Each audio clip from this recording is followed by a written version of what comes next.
Tap dancing is so rooted in who you are as a person and your culture and your identity. It's an opportunity to share who I am, and it's also an opportunity to ask the audience to consider who they really are as well.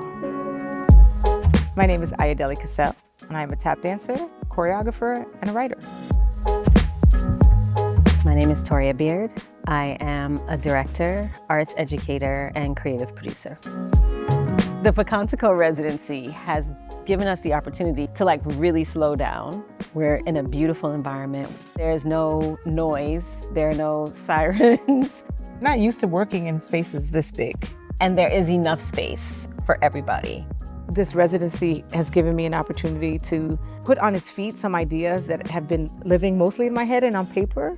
I'm really grateful for the invitation to be here. I get to transform the way people view tap dancing. Why don't we see tap dancing in all the places that we see other forms of dance? Why don't we see it as the driving force in telling stories? When people think of maybe how do they practice tap dance, they might think about jazz music. But for me, I just remember in the 90s, I would practice to the Fugees. I would practice to Craig Mack. I wanted to connect the way that the art form of hip hop, the resurgence of hip hop and the height of hip hop in the 90s, how that sort of really shaped and helped for tap dancing to emerge in a really new way. I am in awe of how musical Ayodele is. The lines between music and dance, it's just kind of not there at all. It's one big form of expression. I'm Black and Puerto Rican. Since the beginning of my tap dance journey, been thinking about how that intersects with history and history of women of color in tap dancing. I feel really compelled to illuminate the stories of these women who we know very little about. I hope that the work we're making also contributes to the legacies of the people who are in the work, not waiting for other people to recognize and uplift our legacies, but we're doing it in real time. We were showstoppers, trailblazers.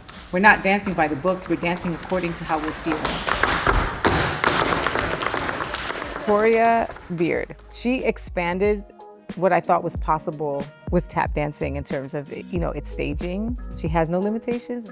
I tend to start from what I think the ultimate thing is and then work my way back, where you start at the beginning and you work your way forward. So we're always kind of doing a sort of push and pull.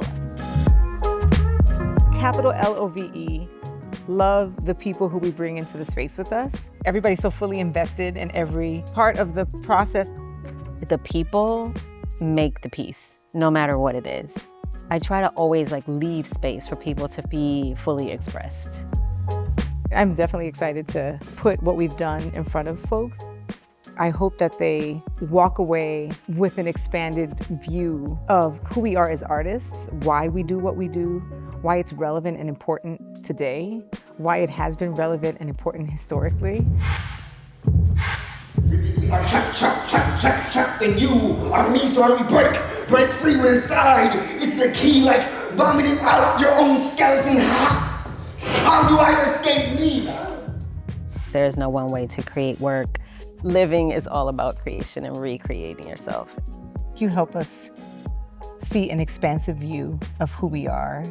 Thank you for trusting me and for agreeing to work with me, and I just really appreciate it, and I'm very honored.